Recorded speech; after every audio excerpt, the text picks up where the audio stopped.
Channel rocket study bye SNS में आप सभी का स्वागत है। दोस्तों, मैंने आपको डीडीसी ट्रिक से पढ़ाया, सीसी, ट्रिपल सी और पुस्तकालय संघ, स्थापना पर्स, ऐसे ट्रिक से मैंने सारे वीडियो 1 to 10 से डाले हैं कि आपको देखते ही याद हो जाएंगे। दोस्तों, आप मेरे इस वीडियो को कहीं से स्किप ना करें, क्योंकि इसका एक एक लाइन क्वेश्चन बनता है और मैंने उतना ही कैटालॉगिंग में आज पढ़ाया है जितना एग्जाम में पूछा जाता है, वो बिहार लाइब्रेरी हो, केवीएस हो, एनवीएस हो या नेट हो। तो आइए दोस्तों, हम आज की वीडियो शुरू करते हैं। एंथोनी पेन जी, इसके सबसे पहले जन्मदाता है, मतलब शुरुआत इन्होंने ही किया था, ब्रिटिश म्यूजियम से किया था दोस्तों। और जिसके कारण इसका नाम पड़ा था first time British museum code. ये कब आया था? 1841 में इन्होंने ये दिया था। लेकिन ये पर्सनली यूज के लिए उस टाइम पे बनाए थे, लेकिन ये बाद में बहुत जाके बाद में फेमस हो गया। पर्सनली यूज के लिए ऐसे बनाए थे कि जहां पे ये काम करते हैं बहुत सारे धर्म ग्रंथ है और इनका मानना था कि हर अपवित्र आदमी ग्रंथ को हाथ न लगाए। तो उन्होंने ये रूल्स बनाए थे, ये कार्ड्स बनाए थे, जिसके थ्रू उन्होंने इसके सारे बुक के जो भी उन्हें लगा कि इसके थ्रू बुक हम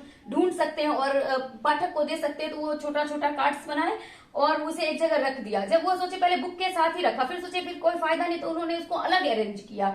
यहाँ से ही इसकी शुरुआत है। और इसके लिए उन्होंने कुछ अपने सहयोगी को भी साथ में लिया था दोस्तों। तो उसके बाद जब कोई किसी को बुक चाहिए होती थी तो वो कार्ड लाता था, उन्हें देता था और वो उस हिसाब का बुक लेके उन्हें दे देते। तो शुरुआत इसकी ऐसे हुई थी, इसका इतिहास ऐसे शुरू हुआ था दोस्तों। तो सर्वप्रथम अगर हमसे पूछे कोई, तो ये ब्रिटिश म्यूजियम कोड के नाम से विख्यात हुआ था, 1841 में आया था ये। और ये जो ब्रिटिश म्यूजियम है ना दोस्तों, तो दुनिया की सबसे बड़ी दूसरी लाइब्रेरी है दोस्तों। एलसी सबसे पहली है, अगर पूछ ले सबसे बड़ी और विशाल लाइब्रेरी तो वो एलसी है दोस्तों। और दुनिया की दूसरी बड़ी, तो ये दूसरी बड़ी कौन है? British museum. और ये ब्रिटिश म्यूजियम कोड के नाम से इन्होंने ये रूल्स दिए थे एंथोनी पेन जी, है ना दोस्तों। इनका जन्म हुआ था 1797 में और इनकी मृत्यु थी 1879 में, 1879 में उनकी मृत्यु हुई थी दोस्तों। तो ये आपको ये मोस्ट इंपोर्टेंट है, इनका पूरा नाम एंथोनी पेन जी नाम आपको याद रखना है दोस्तों। इन्होंने ब्रिटिश म्यूजियम कोड बनाया था, 1841 में बनाया था। ये ब्रिटिश म्यूजियम जो है दुनिया की सबसे बड़ी दूसरी लाइब्रेरी है दोस्तों। ये दूसरी बड़ी लाइब्रेरी है दोस्तों और एलसी पहली है, दुनिया की सबसे बड़ी लाइब्रेरी। अब देखिए दोस्तों, अब इसमें दूसरा नाम जो आता है ना, वो चार्ल्स एमी कटर का आता है दोस्तों। इनका बहुत बड़ा योगदान है। इनके बाद एंथोनी पेन जी के बाद जो दूसरा नाम आता है चार्ल्स एमी कटर। इनका लाइफ देखिए दोस्तों, 1837 से लेके 1837 से 1903 तक है। 1903 में इनकी मृत्यु हो गई थी दोस्तों। और इनका जन्म वर्षीय और मृत्यु वर्षीय। तो आप अपने नोटबुक में नोट कर ले दोस्तों, मैं बोलती जा रही हूँ, आप नोटबुक और कलम से इसे नोट कर ले दोस्तों, या फिर जूम करके बड़ा करके देख ले। पुस्तकालय सूची और इसकी परिभाषा भी चार्ल्स एमी कटर जिन्होंने इसे प्रभाषित किया, है ना, जेम्स रफ ब्राउन ने भी इसे प्रभाषित किया, रंगनाथन ने भी इसे परिभाषित किया। तो कभी कभी पूछ लेता है दोस्तों, ये लिखा हुआ आपको एग्जाम में मिल जाएगा और पूछेगा ये परिभाषा सूचीकरण की किसने दी, ये परिभाषा किसने दी। एक मैंने किसी क्वेश्चन में भी देखा था, क्वेश्चन बैंक में, कि सूचीकरण को किसने कुंजी कहा है दोस्तों। तो इस तरह के क्वेश्चन हमेशा पुटअप किए जाते हैं निश्चित रूप से कि ये कथन किसके है, कथन में ये क्वेश्चन पूछा जा सकता है दोस्तों। तो आइए हम आगे बढ़ते हैं, हम याद रखेंगे इनका जन्म वर्ष और ये रहा मृत्यु वर्ष, 1837 और 1903 में इनकी मृत्यु है और इनका जन्म है। अब देखिए दोस्तों, पुस्तकालय सूची पुस्तकों की ऐसी तालिका है जो कि किसी सुनिश्चित योजना के अनुसार व्यवस्थित होती है। तो इन्होंने क्या कहा कि सूची क्या है? तो सुनिश्चित योजना की तरह जिससे हम व्यवस्थित करें पुस्तकों को, वो है। तो सुनिश्चित योजना पूछ ले तो ये चार्ल्स एमी कटर का कथन है दोस्तों। और इन्होंने मोस्ट इंपोर्टेंट 2 बुक लिखा दोस्तों इस पे। पहला था उनका रूल्स फॉर डिक्शनरी कैटालॉग। ये अक्सर पूछा जाता है दोस्तों, इसलिए मैंने इसको यहाँ पर जगह दिया है कि रूल्स फॉर डिक्शनरी कैटालॉग किसकी बुक है। और नहीं तो कभी कभी पूछ लेता है ये कब आई। तो दोस्तों, इसको याद रखने का सबसे अच्छा ट्रिक है कि 1876 में आई थी दोस्तों। आला की स्थापना भी 1876 में ही हुई थी, डीडीसी की भी 1876 में ही आया था। तो ये 3 मोस्ट इंपोर्टेंट चीज 1876 से आपका कंफर्म सॉल्व हो जाएगा, क्योंकि ये देख लीजिए, एएलए की स्थापना, डीडीसी मेलविल डेवी के द्वारा, और ये रूल्स फॉर डिक्शनरी कैटालॉग। और इसमें ना 205 रूल्स दिए थे इन्होंने, 205 रूल्स दिए थे दोस्तों। ये अगर पूछे कि इसमें कितने रूल्स दिए थे इन्होंने, तो 205 रूल्स दिए थे दोस्तों। इसके बाद है एक्सपेंसिव क्लासिफिकेशन, ये भी इन्हीं के द्वारा लिखी गई थी 1871 में। ये दो मोस्ट इंपोर्टेंट चीजें हैं। तीसरा नाम जो आता है इसमें दोस्तों, ये जेम्स ड्रफ ब्राउन के बारे में इनकी जन्म वर्ष को हम देखते हैं तो 1862 से लेके में इनका जन्म हुआ था और 1914 में इनकी मृत्यु हुई थी दोस्तों। अब मैं आपको आराम से बोलूंगी, आप नोट डाउन कर लें या ध्यानपूर्वक सुने। पुस्तकालय सूची ग्रंथों तथा उनमें वर्णित विषय सामग्रियों को खोजने के लिए सुव्यवस्थित तालिका या कुंजी है। तो यही पूछ देता है कि पुस्तकालय सूची को किसने पुस्तकों को खोजने के लिए कुंजी कहा, थोड़ा इसे घुमा देता है दोस्तों। तो जेम्स ड्रफ ब्राउन ने कहा था दोस्तों। इनकी एक बुक थी सब्जेक्ट क्लासिफिकेशन, जो हमेशा पूछी जाती है कि सब्जेक्ट क्लासिफिकेशन किसका बुक है, या तो ये पूछ लिया जाता है सब्जेक्ट क्लासिफिकेशन कब आया, तो 1906 में आया था दोस्तों। ये आप याद रखोगे 1906। तो 1 2 3 हमने कंप्लीट किया। अब चौथा नाम आता है जो हमारे भारत के हैं, महान व्यक्तित्व है, एस.आर. रंगनाथन। आपको याद है उनका जन्म वर्ष 1892 है, 1892 है और मृत्यु 1972 है।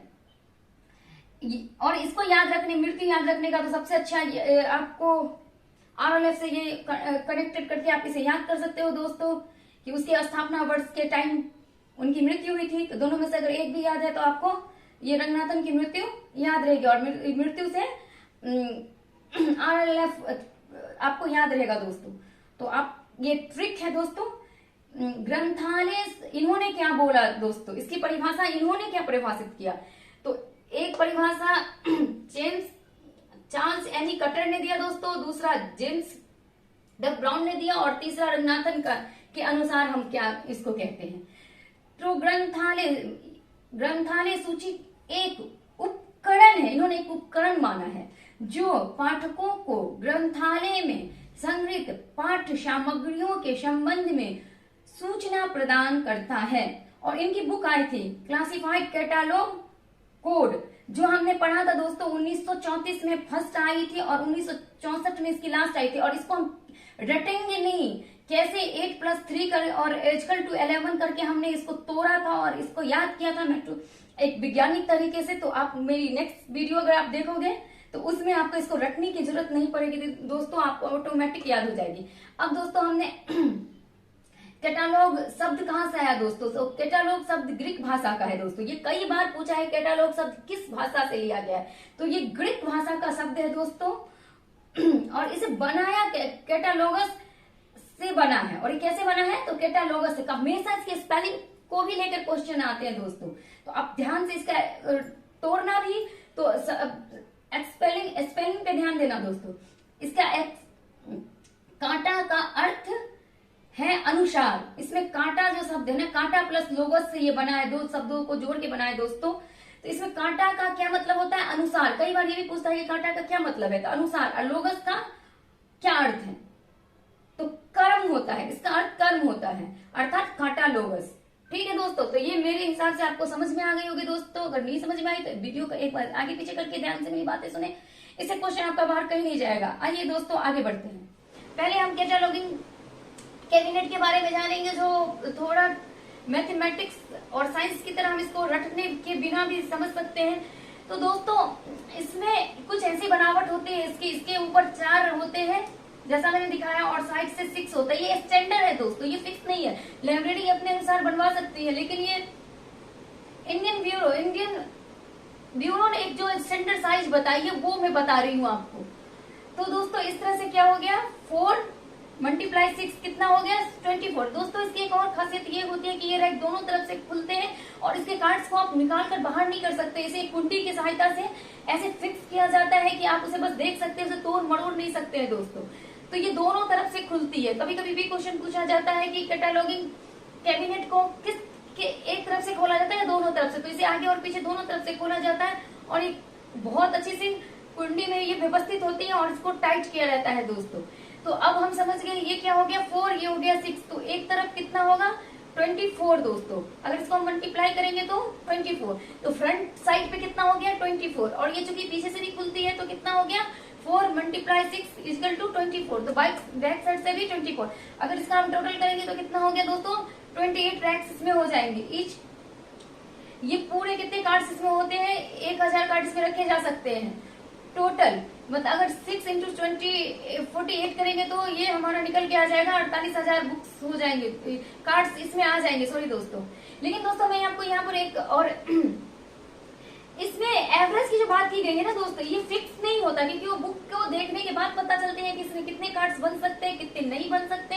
तो किसी में 4 कार्ड बनते हैं, किसी में 8, किसी में 6, किसी में 12, लेकिन एक स्टैंडर्ड साइज बताया गया है वो 6 है दोस्तों। तो इसमें हमेशा जब भी क्वेश्चन पुटअप किए जाते हैं तो ये पूछेगा आपसे कि अनुमानित कार्ड मतलब एक स्टैंडर्ड, तो ये 6 होता है दोस्तों। वैसे बुक देखने पे पता चलती है कि इसमें कितने कार्ड्स बनेंगे, वो कम ज्यादा भी हो सकते हैं, लेकिन स्टैंडर्ड 6 बनते हैं, जिसमें एक मेन एंट्री होती है और 5 जो होती है वो एडिट एंट्री के बेस पे बनी होती है दोस्तों। तो ये आपको एक स्टैंडर्ड बताया गया है, नहीं कि ये फिक्स्ड है, और क्वेश्चन में भी कभी फिक्स्ड करके ये नहीं आता है, ये हमेशा एक अनुमानित या ही करके पूछता है दोस्तों। आइए दोस्तों, तो इस तरह से हम समझ गए इसको कैसे करेंगे। तो एक अगर आपके पुस्तकालय में दोस्तों अगर 8000 बुक्स है तो ये एक कैबिनेट ही इस तरह का काफी है आपको बुक अरेंज करने के लिए दोस्तों। ये बात आपको शायद मेरे हिसाब से अच्छे से समझ में आ गई होगी।